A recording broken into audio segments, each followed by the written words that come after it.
O level විභාගය ඇස්සේ ඔයාටත් හිතෙනවට දැන් වෙලාව මදි කියලා. අනිත් අය ඔක්කොම පාඩම් කරලා ඉවර ඇති. මට විතරයි බැරි වුණේ කියලා බයක් දැනෙනවද? කලබල වෙන්න එපා. අද මම ඔයාට කියලා දෙන්නේ ලෝකේ ඉහළම ලකුණු ගන්න අය පාවිච්චි කරන හැබැයි ලංකාවේ ගොඩක් අය නොදන්න රහස් ස්ටඩි ටිප්ස් කිහිපයක්. මේ ටික හරියට කළොත් ඉතිරි වෙලා තියෙන පුංචි කාලෙන් ඔයාට ලොකු වෙනසක් කරන්න පුළුවන්. පළවෙනි දේ තමයි බ්ලරින් මෙතඩ් එක. ගොඩක් අය කරන්නේ පාඩම් 10 පාරක් කියවන එක. ඒකෙන් වෙන්නේ ඔයාට ඒක මතකයි වගේ දැනෙන එක විතරයි.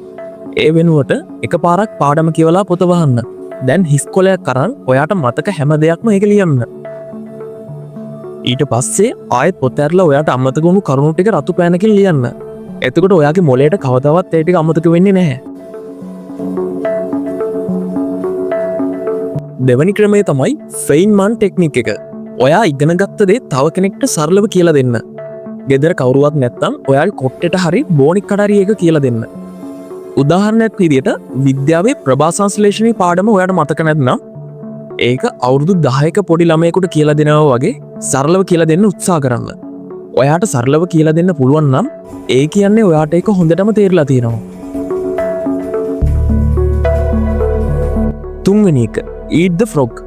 අපේ මොලේ වැඩියෙන්ම නැවුම්ම තියෙන්නේ උදේ පාන්දර. ඒ නිසා ඔයා අකමැතිම ඔයාට අමාරුම විෂය උදේම ඉවර කරන්න. ගොඩක් අය කරන්නේ ලේසි විෂයවල් කර කර ඉඳලා රෑ වෙද්දි මහන්සි වුණාම අමාරු එක අතහරින එක. එහෙම කරන්න එපා. අමාරු ගෙම්බව උදේම කන්න. හතරවෙනි රහස තමයි මතක මාලිගාව. එහෙම නැත්නම් මෙමරි පැලස්. අමාරු කරුණු මතක තියාගන්න ඒවා ඔයාගේ ගෙදර තියෙන බඩු එක්ක සම්බන්ධ කරන්න. උදාහරණයක් විදිහට ඉතිහාසයේ පාඩමේ රජවරුන්ගේ නම් මතක තියාගන්න ඕනේ නම් පළවෙනි රජා සාලේ දොර කියලා හිතන්න. දෙවෙනි රජා සෝෆා එක කියලා හිතන්න. විභාග ශාලාවේදී සාලේ ගැන හිතද්දි ඒ නම් ටික ඉබේම මතක් වේවි. ඕලෙවල් කියන්නේ ඔයාගේ ජීවිතේ තීරණය කරන එකම දේ නෙවෙයි.